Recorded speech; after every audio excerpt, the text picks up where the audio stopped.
Bem-vindos a esta análise de perspectivas. Hoje, o nosso foco é um visitante cósmico que tem capturado bastante a imaginação e também desafiado a compreensão científica, o cometa interestelar 3I Atlas. Ele foi descoberto, em julho de 2025 e é só o terceiro objeto confirmado vindo de fora do nosso sistema solar.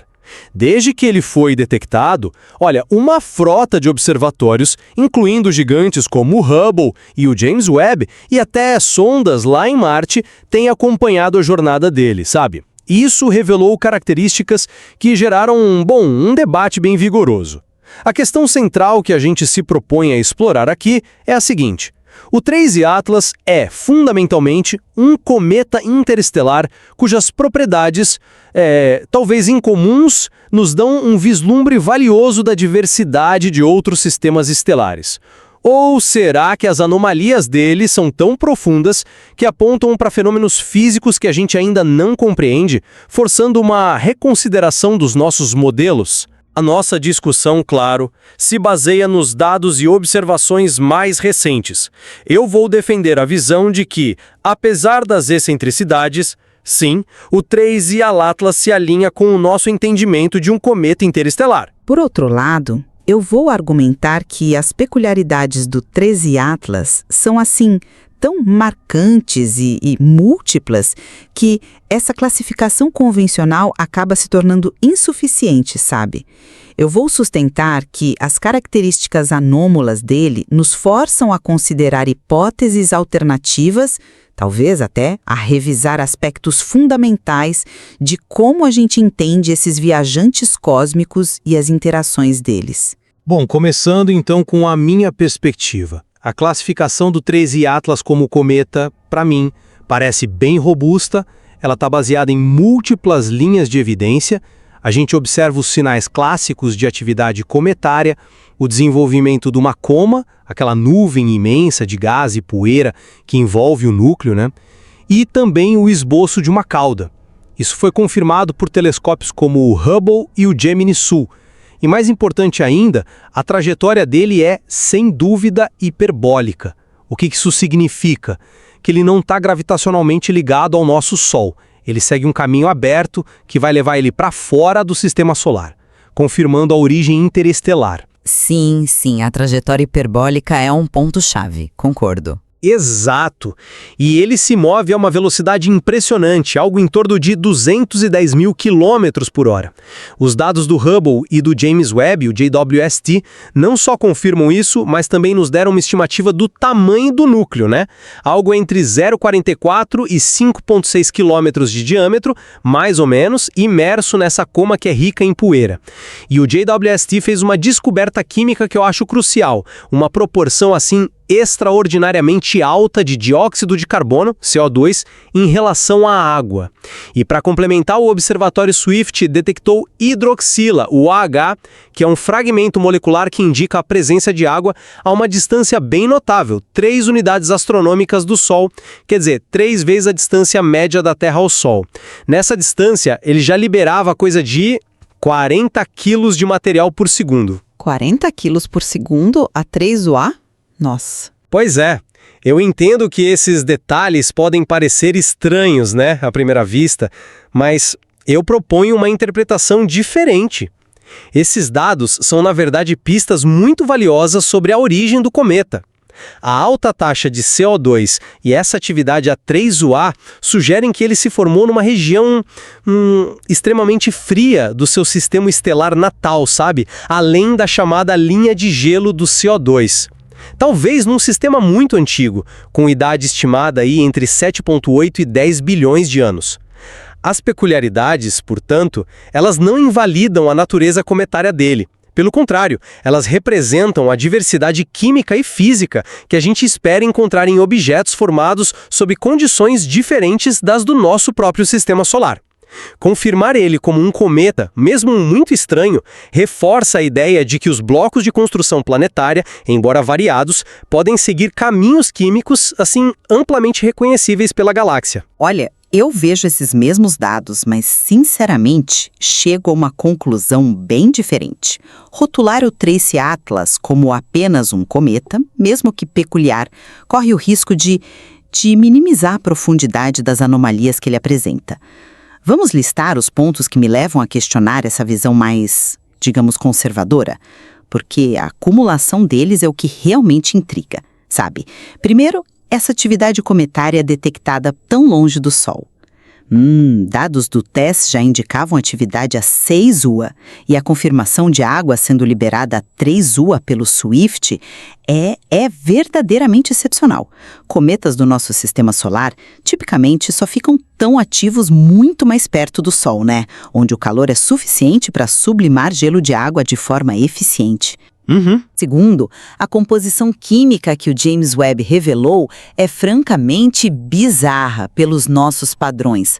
Uma proporção de CO2 para a água 8 vezes maior que a média observada em cometas do sistema solar. Isso não é uma variaçãozinha, é uma inversão do perfil químico típico, quebra padrões conhecidos e sugere algo fundamentalmente diferente na composição original dele ou na história dele. Terceiro ponto, e talvez o mais desconcertante, que realmente desafia a nossa física atual.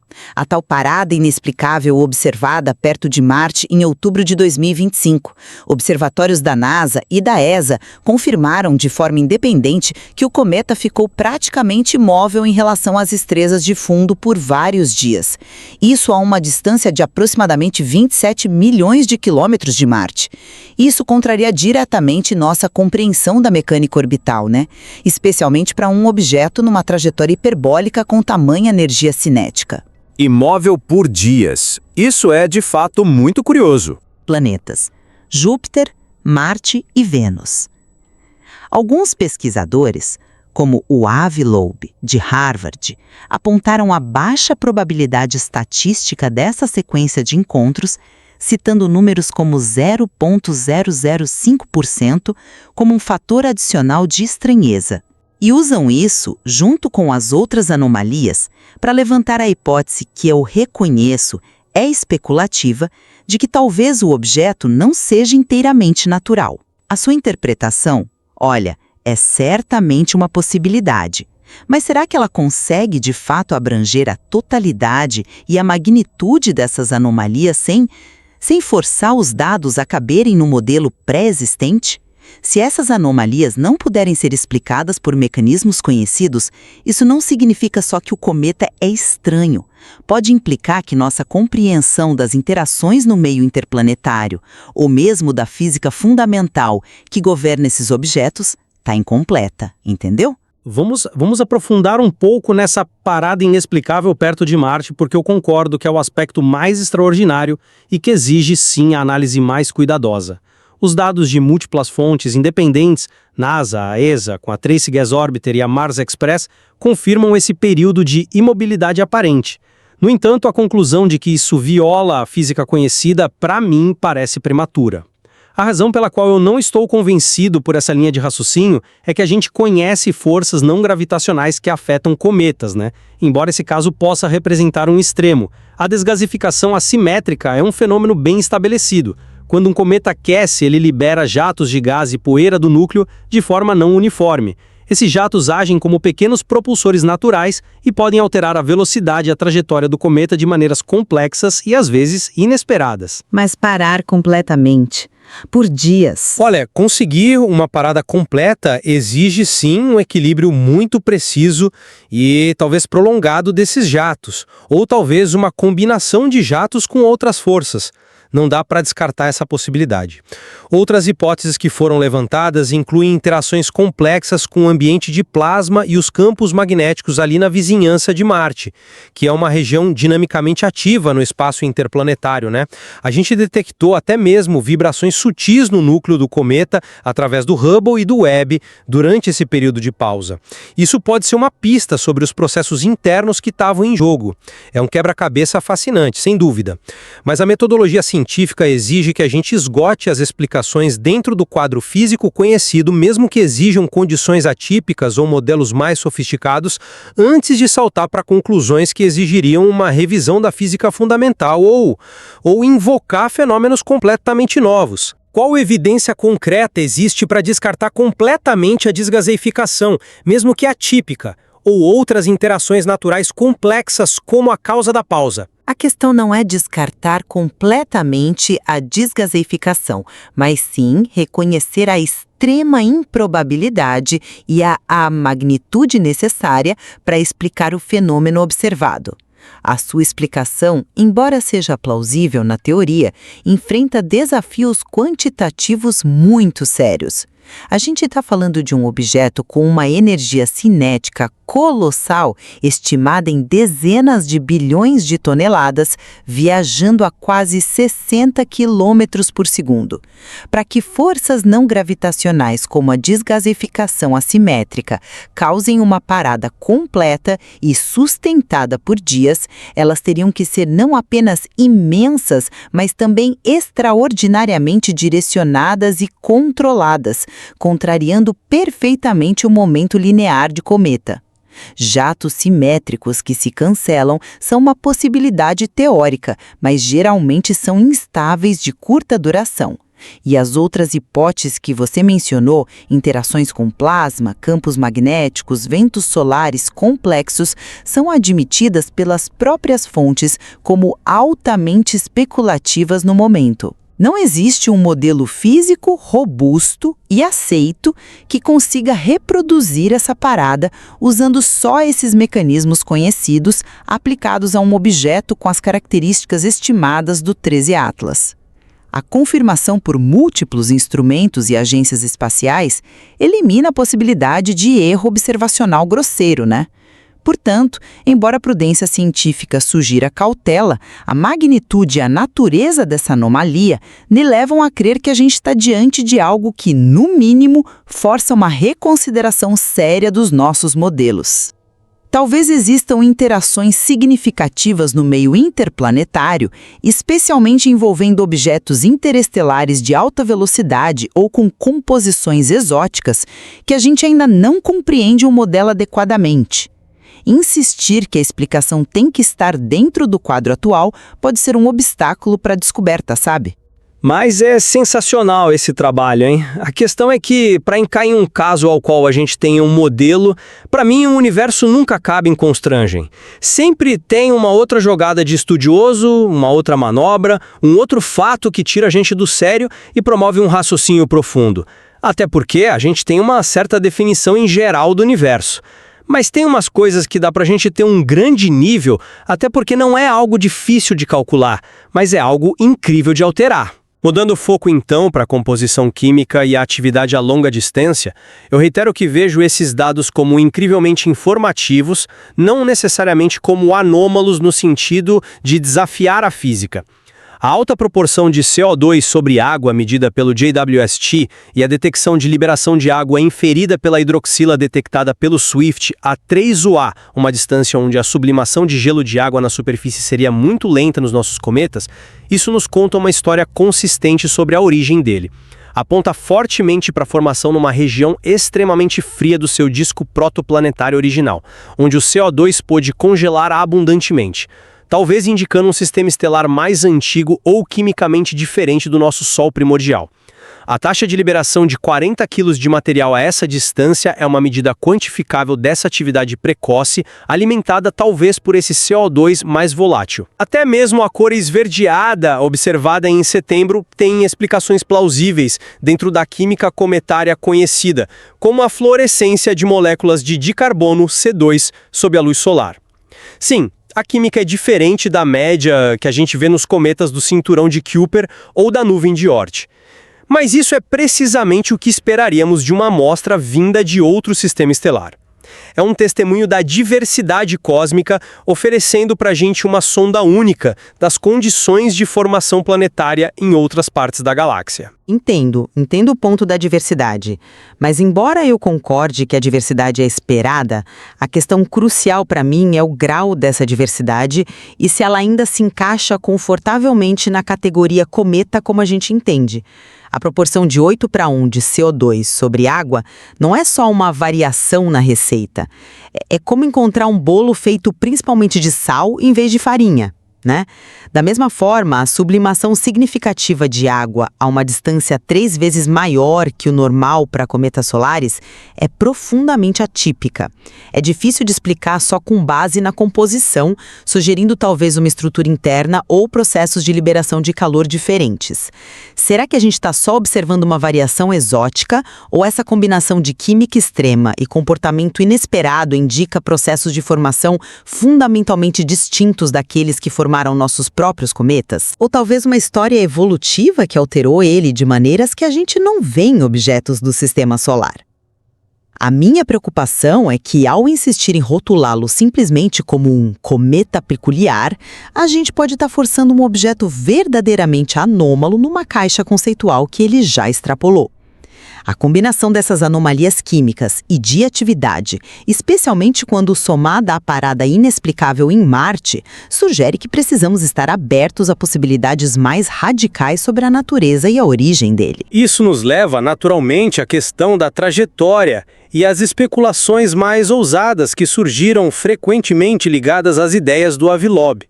Embora eu reconheça a importância de considerar todas as possibilidades, uma perspectiva focada nos dados observacionais concretos me parece mais prudente, sabe? A trajetória que o leva a passar relativamente perto de Marte, Vênus e Júpiter é uma consequência direta da sua órbita hiperbólica inicial ao entrar no sistema solar, influenciada pela gravidade poderosa do Sol e em menor grau dos planetas. Atribuir um significado especial a essa sequência de passagens com base em probabilidades estatísticas isoladas me parece um salto interpretativo. O fato dele desaparecer temporariamente atrás do Sol é um evento orbital previsível, devido ao alinhamento geométrico, não uma manobra de esconderijo, né? Previsível, mas conveniente para quem especula. Bom, quanto ao argumento sobre a falta de aceleração não gravitacional detectável que o Loeb usa para inferir ou uma massa imensa ou a presença de propulsão artificial, existem explicações alternativas. Medir essas acelerações sutis em objetos distantes e rápidos é tecnicamente muito desafiador. Poderia haver desgasificação simétrica que cancela seus próprios efeitos, ou a aceleração pode ser simplesmente muito pequena para ser detectada com a precisão atual. O ponto crucial é que as observações diretas de alta resolução do Hubble e do James Webb continuam a mostrar um objeto com características cometárias, um núcleo distinto, embora talvez com estrutura complexa, cercado por uma coma de gás e poeira e desenvolvendo uma cauda. Não tem nenhuma assinatura espectral, nenhuma imagem, nenhuma telemetria que aponte inequivocamente para uma origem tecnológica. A ciência progressa com base em evidências observáveis e testáveis. E até o momento, todas as evidências diretas apontam para um cometa interestelar, ainda que extraordinariamente peculiar e desafiador. Mas aí é que tá. A minha discordância não reside em aceitar prematuramente hipóteses exóticas como tecnologia alienígena, mas sim em reconhecer o peso cumulativo das anomalias. Não se trata de analisar cada estranheza isoladamente e tentar encaixá-la à força no modelo padrão. É a combinação de uma trajetória estatisticamente incomum, uma composição química radicalmente diferente, atividade em distâncias inesperadas, a pausa inexplicável que parece desafiar a física orbital conhecida, e a questão da aceleração não gravitacional, ou a ausência detectável dela, que implica ou uma massa colossal de dezenas de bilhões de toneladas, o que por si só já é um fato notável, ou algo que a esteja compensando. Tudo isso junto pinta o quadro de um objeto excepcional. O Lloyd também menciona a coincidência de sua trajetória vir da região geral do céu, onde o famoso sinal UAU foi detectado, adicionando uma camada de intriga, ainda que circunstancial. Ignorar essa convergência de fatores estranhos, tratando cada um como só uma variação esperada, me parece um excesso de conservadorismo científico. Este objeto está, no mínimo, nos forçando a questionar profundamente nossos modelos sobre a formação, composição e comportamento de cometas, especialmente os interestelares. Ele pode ser um representante extremo da variabilidade natural, ou pode ser um indicativo de que há mais coisas no céu e na Terra, ou melhor, no espaço interplanetário, do que sonha nossa vã filosofia cometária atual. Isso, para mim, não fecha a conta, sabe? Concluindo, então, a minha posição. O 3I Atlas representa uma oportunidade científica sem igual. A meu ver, um cometa interestelar, um mensageiro de outro sistema estelar, possivelmente muito antigo, que nos trouxe dados sem precedentes sobre a diversidade de pequenos corpos no universo. Suas características singulares, a química rica em CO2, a atividade a grande distância e até mesmo a intrigante pausa perto de Marte, são enigmas valiosos. Eles não derrubam o nosso entendimento fundamental, mas sim o estimulam, impulsionando novas pesquisas sobre forças não gravitacionais, evolução cometária e a variedade de condições de formação planetária na galáxia. Ainda há muito que decifrar e as observações vão continuar sendo cruciais, especialmente quando ele emergir do brilho do Sol nos próximos meses, e com o potencial de estudo por missões futuras como a JUICE da ESA e a Comet Interceptor. E para sintetizar o meu ponto de vista, as múltiplas e significativas anomalias do TRIZ Atlas, a parada inexplicável que desafia a mecânica orbital padrão, a composição química única que subverte os padrões conhecidos, a atividade cometária em distâncias surpreendentes e uma trajetória que levanta questões representam mais do que meras peculiaridades. Elas constituem um desafio direto ao nosso entendimento atual. Elas nos forçam a considerar seriamente que nossos modelos sobre cometas e interações interplanetárias podem ser incompletos, ou que estamos testemunhando um fenômeno espacial que, não se encaixa perfeitamente nas categorias que criamos. Este objeto exige que a comunidade científica mantenha a mente aberta, questione pressupostos e esteja preparada para abraçar novas possibilidades sobre a natureza dos visitantes interestelares e os processos físicos que os governam. E os profundos. É inegável que o confronto de ideias e a análise detalhada de diferentes perspectivas, como a gente buscou fazer aqui, são ferramentas essenciais para o progresso científico, né? Sobretudo quando nos deparamos com o verdadeiramente inesperado. Exato. E independentemente da natureza final dele, seja ele um cometa no extremo mais exótico do espectro ou algo que a gente ainda não consegue categorizar, o 3I Atlas já se consagrou como um objeto de imenso valor científico, empurrando as fronteiras da ciência planetária e interestelar. A exploração dos dados e das ideias que ele suscita, com certeza, está apenas começando.